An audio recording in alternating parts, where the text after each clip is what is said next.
제가 3년 전, 3년 정확히 말하면 4개월 전에 한번 소개한 적이 있어 기억하시는 분이 있을지 모르겠습니다. 15년 전 뉴질랜드에 섬길 때 제가 지방회장 자격으로 북섬에 있는 모 교회 창립 예배에 참석한 적이 있습니다. 모든 예배 순서를 마치고 신교실로 이동하여 다과를 들면서 교제를 하게 되었습니다. 그런데 키위, 키위라는 말은 여기서 키위라는 말은 뉴질랜드 분을 말합니다.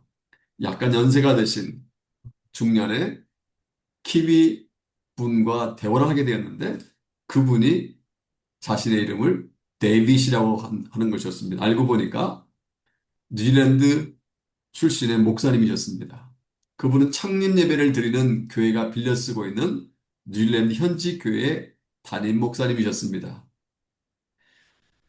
데이빗 목사님과 인사를 하다가 자기는 1990년대 초에 한국을 방문했다고 말씀하는 것이었습니다. 그래서 제가 한국의 어떤 도시를 방문했냐고 물었습니다. 그때 정확한 발음으로 부산, 목포, 여수, 뭐 쭉 도시를 나열하면서 십수년 전에 한국 방문을 굉장히 자랑스럽게 얘기하는 것이었습니다. 그래서 제가 이렇게 말했습니다. There are many big changes. 한국이 정말 많이 변했습니다. 그랬더니 그분이 다시 이렇게 묻는 것이었습니다.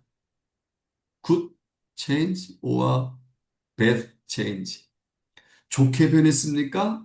아니면 나쁘게 변했습니까? 그래서 제가 이렇게 대답했습니다. Good change. 좋게 변했습니다. 우리가 어떤 국가와 나라를 가리킬 때 도시를 가리키며 크게 변했습니다. 많이 변했어요. 라고 말하기도 합니다. 또 어떤 때는 요즘 날씨와 계절이 과거 많이 달라졌습니다. 라고 말하기도 합니다. 또 어떤 물건의 상품을 가리키면서 왜 이렇게 많이 변했어? 라고 말하기도 하고 어떤 사람을 가리켜서 저 사람 많이 변했네. 이렇게 말하기도 합니다. 그런데 이 말에는 좋은 의미의 변화가 있기도 하지만 나쁜 의미의 변화도 있습니다. 우리는 보통 나쁘게 변했을 때를 변질이라고 말합니다. 변화와 변질은 둘 다 바뀐다는 체인지라는 공통점을 가지고 있지만 결과는 정반대입니다. 변화는 긍정적인 방향으로 바뀌는 것을 의미하는 반면에 변질은 부정적인 방향으로 바뀌는 것을 의미합니다. 다시 말하면 긍정과 부정이 있다는 것입니다. 과거 제가 한국에 있을 때 식품연구에서 유제품 일을 한 적이 있습니다. 그래서 우유에 대해서, 유제품에 대해서 조금 압니다. 우유를 예로 들어보겠습니다. 우유가 발효되어 잘 바뀌면 치즈나 요구르트가 됩니다. 그러면 우유값보다 치즈나 요구르트 값이 훨씬 비쌉니다. 그런데 우유가 잘못 바뀌면, 부패가 되면 상한 우유가 되어서 하수구에 흘러 보내야 됩니다. 그러니까 변화는 기존 가치가 더 높아지는 방향으로 바뀌는 것인 반면에 변질은 기존의 가치를 상실해버리는 방향으로 바뀌는 것을 의미한다고 해도 과언이 아닙니다.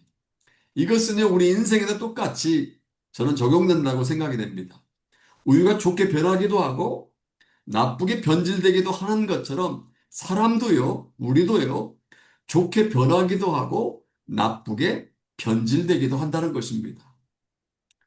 성경에 보면 처음에는 멋지게 변화되었다가 나중에 나쁘게 변질된 사람들이 참 많이 등장합니다. 대표적인 사람 우리가 잘 알지요. 삼손입니다. 그는 태어날 때부터 구별된 사람으로 나실인이라는 사람으로 태어났습니다.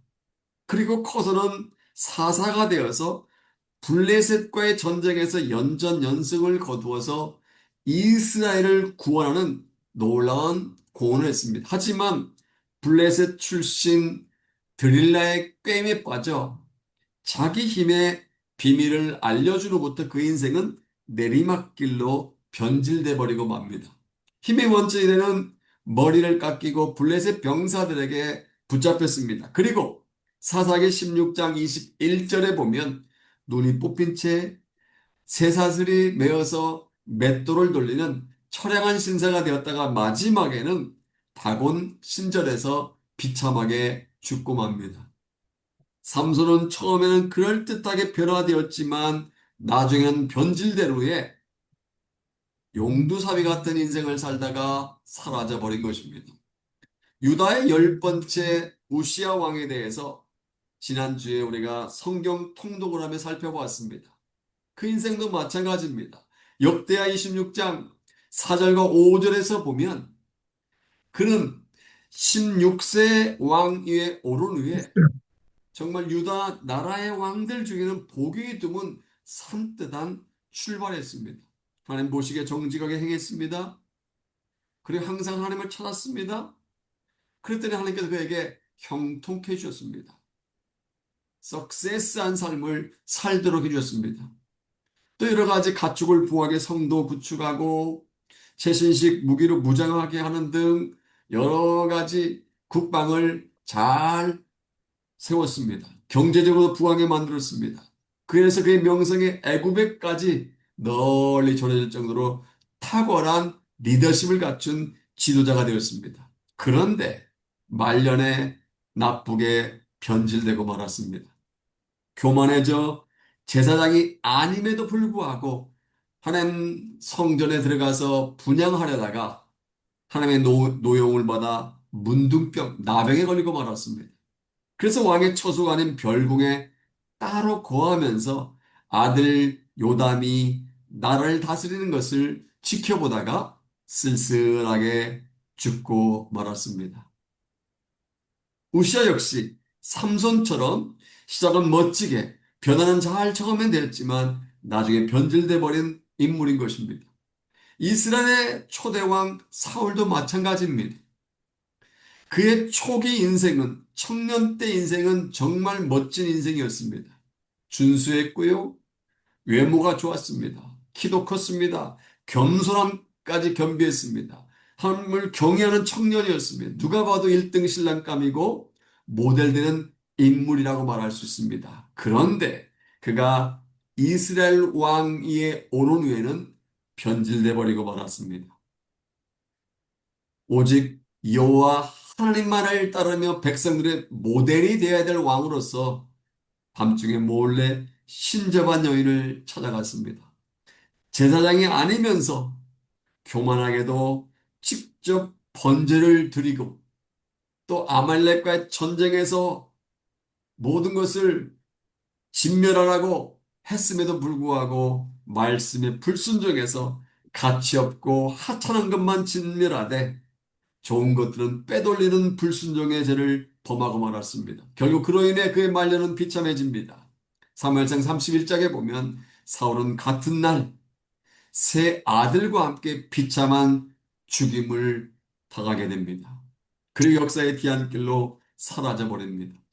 신약에 등장하는 가론 유다도 대표적으로 변질된 인물입니다. 원래 유다라는 이름은 굉장히 좋은 이름이에요. 유대인들의 흔한 이름인데 부모님이 그 아들 낳고 나서 찬양을 받을 자, 감사하다 이런 의미로 그에게 유다라는 이름을 지어준 것 같습니다. 또 그가 이스라엘 남부의 헤브론 지역 안에 있는 캐롯이라는 동네 출신이었기 때문에 사람들은 그를 향해 가롯 유다라고 부릅니다. 그는 12 제자 중에 유일하게 갈릴리 출신이 아니었습니다. 11명의 제자는 다 북쪽에 있는 갈릴리 지방 출신이었지만 이 유다만, 가론 유다만 캐롯 출신, 헤브론 남부 지방 출신이었습니다. 그런 제자로 부름받아 약 3년 동안 예수님과 동행하며 배우고 훈련을 받았습니다. 하지만 물질된 과도한 욕망에 빠져 나중에는 변질되고 맙니다. 우리가 알다시피 그는 은 30냥에 자신의 스승이신 예수님을 팔아먹고 나중에는 자살로 그 인생을 마치고 맙니다. 이처럼 사사 삼손이나 우시아 왕이나 사울 왕이나 가룟 유다는 멋지게 변화되었지만 나중에 변질된 후 시시하게 인생을 끝내버린 인물들입니다. 오늘 본문에도 처음에는 멋지게 시작하고 멋지게 변화되었지만 나중에 나쁘게 변질된 한 사람이 등장합니다. 오늘 본문은 사실 지난 1년 전에 나눈 말씀이지만 그때와 다른 주제가 좀 다른 차원에서 오늘 말씀을 살펴보려고 합니다. 오늘 저는 본문을 가지고 변화와 변질이란 제목으로 함께 은혜를 나눌까 합니다. 본문의 주인공은 남왕국 유다의 세 번째 왕인 아사입니다. 아사. 원래 유다의 3대 성군을 꼽으라고 한다면 히스기야, 요시야, 그리고 본문에 등장하는 아사 왕을 꼽을 수 있습니다. 역대하 14장 1절에 의하면 그는 하나님 보시기에 선과 정의를 행하였다고 말씀하고 있습니다. 사람 보기에 주위 사람들 시각에가 아니라 하나님 보시기에 선도 행하고 정의도 행할 만큼 뛰어난 왕이었습니다. 이방 제단과 산당을 없앴고요. 여러 가지 우상들을 다 찍어버렸습니다. 모든 백성들에게 하나님을 찾게 했고 율법과 명령을 지키도록 명령을 내렸습니다. 그리고 성읍을 건축하고 주위에 있는 성곽과 망대와 성문과 여러 빗장들을 수축했습니다.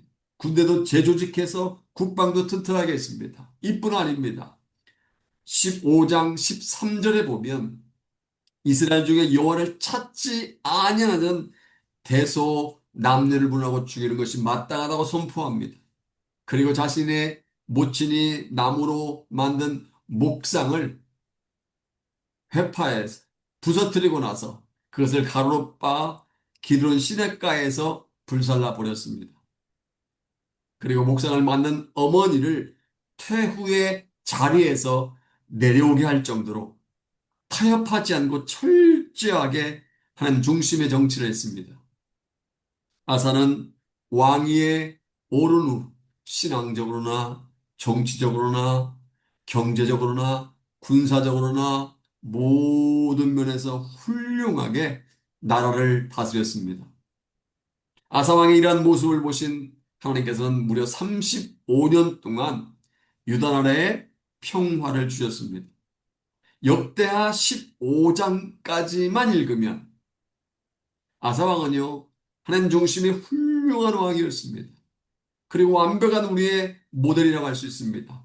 그런데 불행하게도 말년에 그의 신앙은 변질돼 버리고 맙니다. 다시 말하면 시작은 좋았지만 말년에 잘못되어 버린 것입니다. 앞서 언급한 사사 삼손이나 우시아 왕이나 사울 왕이나 가론 유다처럼 멋지게 변화되었다가 나중에 나쁘게 변질되고 만 것입니다. 그렇다면 아사왕이 어떻게 변질되었을까요? 이 시간 아사왕이 변질된 세 가지를 구체적으로 살펴보려고 합니다. 첫째로 그는 하나님을 의지하지 않았습니다. 역대하 14장, 오늘 본문 앞에 나오는 역대하 14장 9절에 의하면 그가 초기 왕위에 올랐을 때 구수 사람 세라가 무려 100만 대군을 이끌고 물밀듯이 쳐들어왔습니다. 그때 아사가 어떻게 하지 아십니까? 뇌물을 주고 문제를 해결하라고 했을까요? 아니면 군사 전략 회의를 하고 모든 군대에 동원령을 내렸을까요? 아니면 다른 나라에게 도와달라고 원조를 요청했을까요? 아닙니다. 아사왕은요, 세라의 100만 대군 앞에서 가장 먼저 하나님 여호와께 간절하게 기도했습니다. 여호와여, 힘이 강한 자와 약한 자 사이에는 주밖에 도와줄 리가 없습니다. 우리 하나님이여 우리를 도와주십시오. 우리가 주님을 의지합니다. 주의를 못해갑니다. 사람이 주님을 이기지 못하게 하옵소서라고 하나님을 의지하며 하나님께 간절히 부르짖어 기도한 것입니다. 결국 아사 왕의 기도를 들으신 하나님께서 역사하셔서 구스의 100만 대군은 완전히 박살이 나버리고 맙니다. 그리고 그들로부터 노력한 전리품이 엄청나게 많았습니다. 그런데 본문에 기록되어 있는 역대하 16장에 보면 변질된 아사왕의 모습을 볼 수 있습니다. 우리가 지난주 화요일 공동체 성경 읽기를 통해서 살펴본 것처럼 북왕국 이스라엘의 바사가 남왕국 유다, 지금 오늘 본문의 주인공인 아사가 다스리고 있는 남왕국을 공격하기 위한 전진기지로 라마라는 곳에 성을 건축하기 시작합니다. 이제 북왕국의 공격은 확실해진 것입니다. 이때 아사왕은 위기를 만나는데 어떻게 했을까요? 북왕국 공격을 막기에 아람왕 벤 하닷과 동맹을 추구합니다. 좀 이해하기 쉽게 이렇게 얘기하겠습니다. 남과 북이 우리 대한민국이 분열되어 있지 않습니까? 그런데 북쪽에 있는 북한군이 휴전선 근처에 엄청나게 많은 군대를 집결했습니다. 과거 같으면 아사왕은 이제 남쪽에서 공격을 받을 것이 뻔하니까 하나님께 부르짖어 기도했습니다. 그런데 그렇게 하지 않고 이번에는 저 중국이라 저 일본에게 도움을 요청하기 위해서 모든 금은 보화들을 다 닥닥 긁어다가 성전과 왕궁 곳간에 있는 금은 보화들을 다 긁어다가 중국이라 일본에 가져다 줬다는 것입니다. 이게 당시 상황입니다. 아람 나라에게 왕궁 곳간과 성전에 있는 금은 보화를 다 긁어다가 갖다 바쳤다는 것입니다. 여러분, 아람 나라가 어떤 나라인 줄 아십니까? 이방 나라입니다. 그런데도 아사왕 그들과 동맹을 맺으려고 한 것입니다. 아사왕은 문제 앞에서 신앙이 변질돼 버린 것입니다.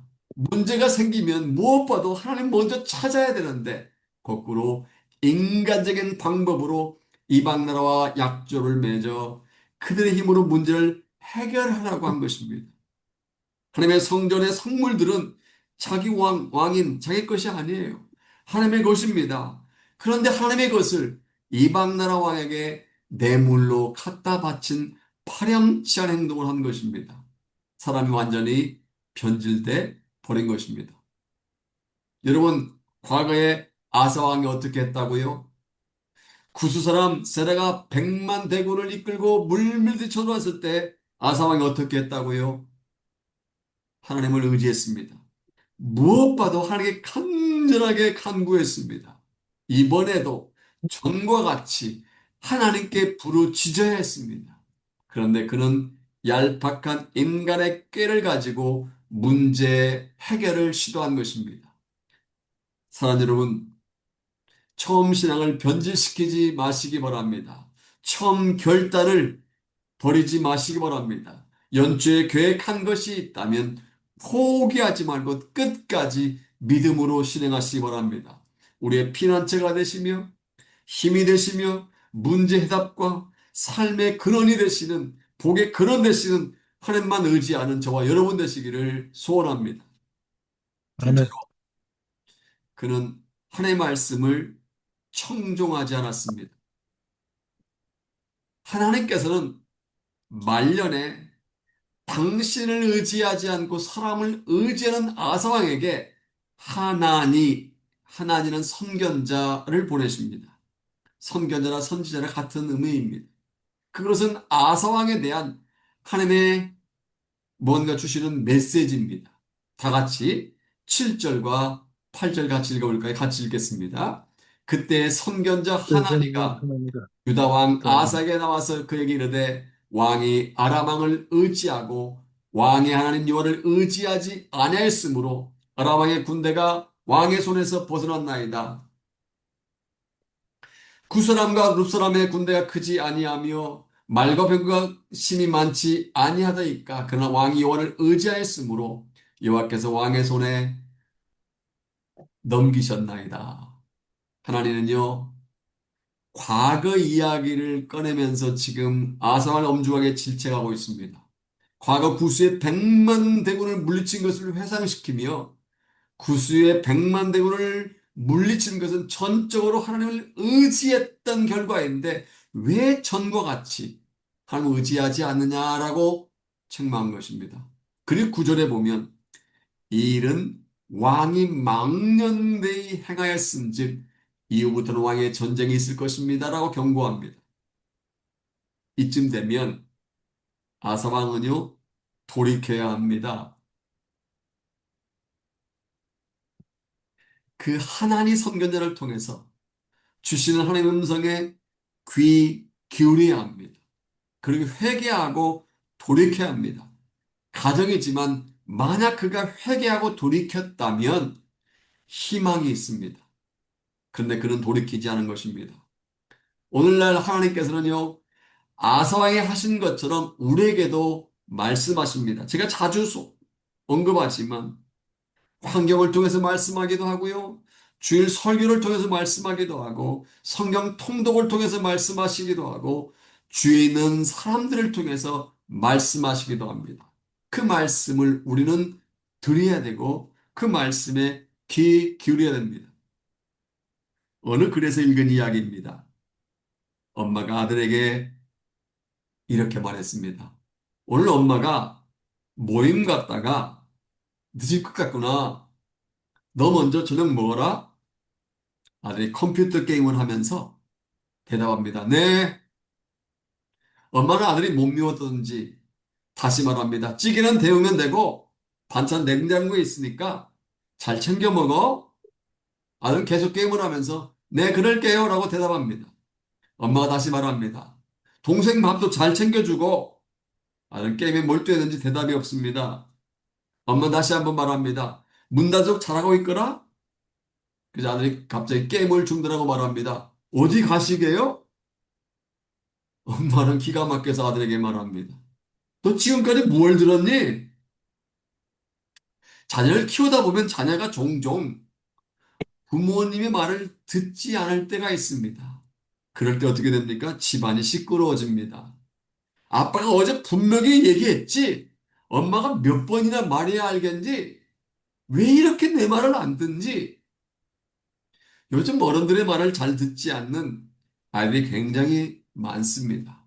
그런데요, 이것은 하나님을 믿는 우리에게도 동일하게 해당되는 이야기입니다.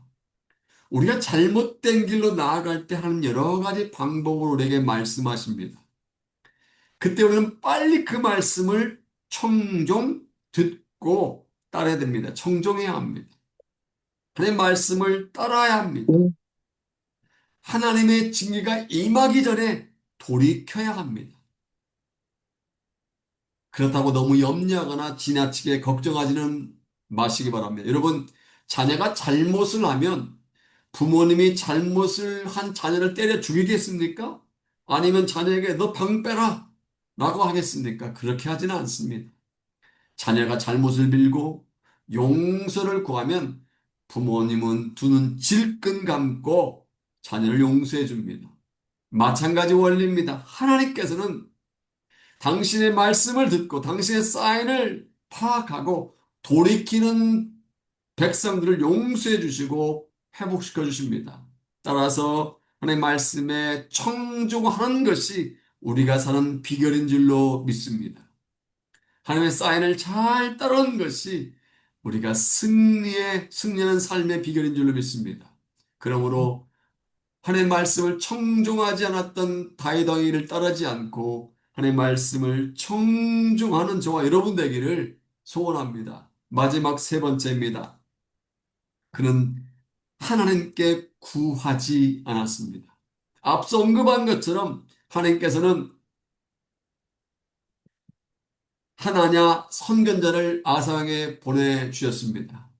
그런데 아사왕은 선견자 하나를 통해서 주신 하나님의 말씀을 청종하지 않았습니다. 오히려 하나님 메시지를 가지고 온 하나니를 선견자 하나니를 옥에 가두어 버립니다. 결국 하나님께 당신을 의지하지 않고 당신의 말에 청중하지 아니하는 아사 왕의 발을 건드립니다. 발병이 나게 하십니다. 우리는 아사 왕의 발병이 무슨 병인지 알 수 없습니다. 관절염인지 신경통인지 아니면 티눈이 막혔는지 아니면 무좀에 걸렸는지 확실히 알지를 못합니다. 하지만 확실히 알 수 있는 한 가지는 있습니다. 아사 왕의 발병이 심히 중하게 되어 그가 매우 위독하게 되었다는 것입니다. 그때 아사 왕이 어떻게 했을까요? 다 같이 12절을 보겠습니다. 같이 읽겠습니다. 아사가 왕이 아, 된지 아사가 왕이 39년, 된 지 39년에 39년에 그의 발이 그의 병들어 발이 병들어 매우 매우 위독했으나 위독하였으나 병이 있을 때 그가 그는 여호와께 그는 구하지 아니하고 의원들에게 구하였더라. 발병이 난 아사 왕이 어떻게 했습니까? 자신의 발병 치료를 위해서 하나님께 구했습니까? 아닙니다. 의원들을 구했습니다. 의원들에게 구했습니다. 여기 구했다는 말은 영어로 seek, S-E-E-K입니다. seek입니다. 찾았다는 것입니다.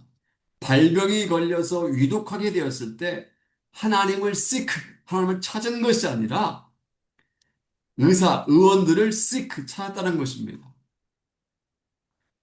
아사왕의 이런 태도가 뭐가 잘못되었냐고 말할 분도 있을 것입니다. 목사님, 병 걸렸습니까? 의사를 찾는 것이 뭐가 잘못됐습니까?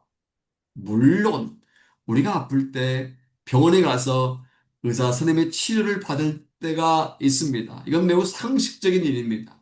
아파서 병원에 가고 아파서 의사를 만나는 것 욕할 사람 아무도 없습니다. 야고보서 5장 14절 우리는 잘 알고 있습니다. 기름을 바르며 기도하라고 하고 있습니다. 기름을 바르며 기도하라. 여기 기름을 바른다는 것 제가 누차 말씀드렸죠. 올리브 오일을 가리키는데 과거에 아픈 상처에 부어서 치료하는 의약품으로 사용했습니다. 그러니까 의약품을 바르며 의약품인 올리브 기름을 바르며 기도하라고 말씀한 것입니다. 환자가 병원에 가는 것, 의사 선생님에게 치료받는 것, 약품을 바르는 것 나쁜 것이 아닙니다. 그런데요, 아사 왕에게 발병이 난 것은 일반적인 질병이 아니라 하나님의 징계였다는 것입니다. 그의 발병은 오랫동안 발을 씻지 않아서 생기는 무좀 같은 병이 아니었습니다. 길가에 있는 돌을 잘못 차서 발톱에 빠져 생긴 질병이 아니었습니다. 그의 발병은 하나님께서 내리신 징계였습니다. 그렇기 때문에 아사왕은 하나님을 seek, 찾아야 합니다. 하지만 아사왕은 하나님을 seek, 찾지 아니하고 의사를 찾은 것입니다. 그가 초기 왕이 올랐을 때는 이러지 않았습니다. 구스 사람 100만 대군 몰려왔을 때 사람을 시크하지 않고 하나님을 시크했습니다. 그런데 말년에 하나님 대신에 의사를 찾은 것입니다. 다시 말하면 변질된 것입니다. 본문은 자세히 기록하고 있지 않지만 아마 모르긴 몰라 전국의 수많은 의사들이 그의 발병을 치료하라고 몰려들었을 것입니다. 그러나 아무도 고치지 못했습니다. 결국 2년 동안 발병으로 고생하다가 그만 죽고 맙니다. 그래서 그의 별명은 발병나서 죽은 왕이라고 역사에 남게 되었습니다. 가정이지만, 가정이에요. 만약 그가 늦었지만, 늦게나마 발병 치료를 위해서 의사를 찾지 아니하고 하나님을 찾았다면 하나님께 치료를 요청했더라면 저는 하나님께서 그의 발병을 고쳐주실 거라고 생각합니다. 왜요? 인자와 자비와 긍휼과 사랑에 풍성하신 하나님이시기 때문입니다. 그런데 그는 일편단심 변하지 않고 2년 동안 줄곧 의사들만 찾았다가 결국 발병으로 죽게 된 것입니다. 오늘 이 상황의 이야기가 우리에게 준 교훈이 있다고 생각합니다. 우리가 문제를 만났을 때 사람을 찾기 전에 먼저 하나님을 찾아야 할 줄로 믿습니다. 인간적인 방법으로 문제를 해결하려고 하기보다 무엇보다 먼저 하나님께 엎드려야 할 줄로 믿습니다. 5만 번 응답을 받은 조지 물러 목사님처럼 하나님보다 기도보다 성령님보다 앞서 나가지 아니할 줄로 믿습니다. 사랑하는 하모니 여러분, 이제 두 사람을 소개하고 말씀을 맺겠습니다. 1990년대 중반 미국 기독교에서 뿐만 아니라 미국 사회 전반을 뒤흔들었던 엄청난 사건이 하나 있었습니다. 이름하여 섹스 스캔들입니다. 그것도 일반 사람이 일으킨 섹스 스캔들이 아니라 유명한 목사가 일으킨 섹스 스캔들이었습니다. 기독교 단체 중에 가장 큰 네트워크를 갖고 있는 방송국의 더 로드라는 TV 프로그램을 맡고 있는 짐 베이커라는 목사가 유명한 미국에서 탁월한 목사라고 알려진 목사가 여비서와 스캔들을 일으킨 것입니다. 일로 말미암아 기독교가 미국에서 수많은 멸시를 받았습니다.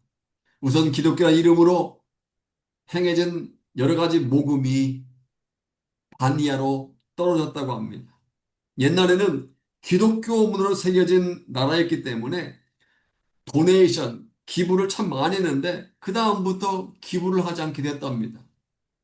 그리고 미국에서 전도하기가 매우 어려워졌다고 합니다. 과거에는 가정을 방문해서 전도를 다녀도 기독교문을 기반으로 세워진 미국이었기 때문에 전도하는 사람을 반갑게 맞아와 주었는데 그 섹스 스캔들이 터지고 나서부터는 아예 전도자를 문 밖에서 문전 박대하고 반감을 갖는 사람들이 급격하게 많아졌다고 합니다. 참으로 안타까운 일입니다. 한 사람, 영적인 지도자 한 사람이 변질돼 버리고 마니까 이렇게 된 것입니다. 한때 하나님께 크게 쓰임받았던 짐 베이커 목사가 말년에 나쁘게 변질돼 버린 것입니다. 그런데 이와 다른 한 사람이 있습니다. 지미 카터입니다. 그는 전 미국 대통령이지요. 39대 대통령일 당시에 그런 인기가 없었습니다. 매우 우유부단하다고 알려졌습니다. 경제를 엉망으로 만들었고 파탄에 이르기까지 했다고 수많은 비판을 받았습니다. 그리고 보통 한번 당선이 되면 4년 끝나고 나서 대부분은 또다시 재임하게 되는데 그런 공화당의 레이건 후보에게 패하고 재선에 실패할 만큼 인기가 없었습니다. 그런데 그가 퇴임한 후에 달라졌습니다. 카터 센터를 설립해서 지구상에서 야기되는 수많은 중대 사건의 분쟁 해결사 역할을 감당하기 시작합니다. 작년 12월에 하늘나라로 돌아가기 전까지 세계 평화 인권을 위해서 정말 많은 공헌을 했습니다. 그래서 2002년에는 노벨 평화상까지 받았습니다. 또한 국제 헤비타드 에서 펼치는 사랑의 집짓기 운동을 벌이고 있습니다. 사람들 그를 가리켜 끝이 아름다운 사람이라고 합니다. 끝이 아름다운 사람이라고 합니다. 그리고 많은 출판사에서 앞을 다투어 그에 관련된 저서를 내고 있는데 대부분의 책들이 아름다운 노년, 퇴임 후의 삶에 초점을 맞추고 있습니다. 끝이 아름다운 사람 지미 카터. 반면에 짐 베이커는 변질돼 버린 끝이 추악해버린 사람으로 알려지게 된 것입니다. 두 사람의 얘기를 통해서 무엇을 알 수 있습니까? 유종짐이 끝이 아름다워야 한다는 것입니다. 처음에 아무리 잘했다 할지라도 아무리 멋지게 변화됐다 할지라도 말년에 변질돼 버리면 실패한 인생이 되어버린다는 것입니다. 반대로 처음은 잘하지 못했지만 처음엔 시시하게 출발했지만 인생의 초반기는 별 볼 일 없었지라도 마무리가 좋으면 아름다운 인생이라고 말한다는 것입니다. 이 시간 우리 자신을 돌아봤으면 좋겠습니다. 우리 혹시 처음 예수를 믿었을 때 결단과 마음이 시간이 지나면서 변질돼 버린 아사왕 같은 사람은 아닙니까? 2025년 시작할 때 나름 열심히 달렸는데 5개월이 지나가면서는 거북이처럼 엉금엉금 기어가고 있지 않습니까? 처음에 시작할 때는 내가 성경 통독 분명히 해야 되겠다 마음 먹고 공동체 성경 읽기를 했지만 시간이 지나면서 공동체 성경 읽기를 멈추고 있지 않습니까? 젊었을 땐 열심히 나름 충성했었는데 나이가 들면 점점 방관자가 되고 있지는 않습니까? 우리 오늘 본문에 등장하는 아상을 보면서 우리의 모습을 다시 한번 살펴보아야 할 줄로 믿습니다. 시작이 중요하지만 마무리는 더 중요한 줄로 믿습니다. 앞모습이 아름다운 것도 중요하지만 뒷모습이 아름다운 건 더 중요한 줄로 믿습니다. 오늘 본문에 등장하는 아사는 처음에 왕이 오랬을 때 멋지게 출발했지만 말년에 변질되고 말았습니다. 하나님을 의지하던 그가 하나님을 의지하지 않게 되었고 하나님의 말씀을 청중하던 그가 하나님의 말씀을 청중하지 않게 되었고 매사에 하나님을 찾았던 그가 하나님을 찾는 대신에 의사를 찾았습니다. 이것을 제가 전에 한번 소개한 적이 있을 때 음악기어로 데크레센도라고 말합니다. 점점 소리가 줄어든다는 뜻이지요. 주에 보면 그렇습니다. 점점 올라가는 믿음을 가진 크레센도 같은 사람이 있는가 하면 반대로 점점 내려가는 믿음을 가진 데크레센도 같은 사람들이 있습니다. 여러분 어떻습니까? 점점 올라가는 크레센도의 믿음을 가지고 있습니까? 아니면 점점 내려가는 데크레센도의 믿음을 가지고 있습니까? 바라기는 아사왕처럼 점점 나쁘게 변질되는 사람이 아닌 날마다 점점 좋게 되는 그리고 점점 멋지게 변화되는 꿈을 꾸시기 바랍니다. 짐 베이커 목사처럼 점점 내려가는 데크레센도와 같은 사람이 아니라 지미 카터 대통령처럼 점점 올라가는 크레센도 같은 저와 여러분 되시기를 주님의 이름으로 축복합니다. 아멘.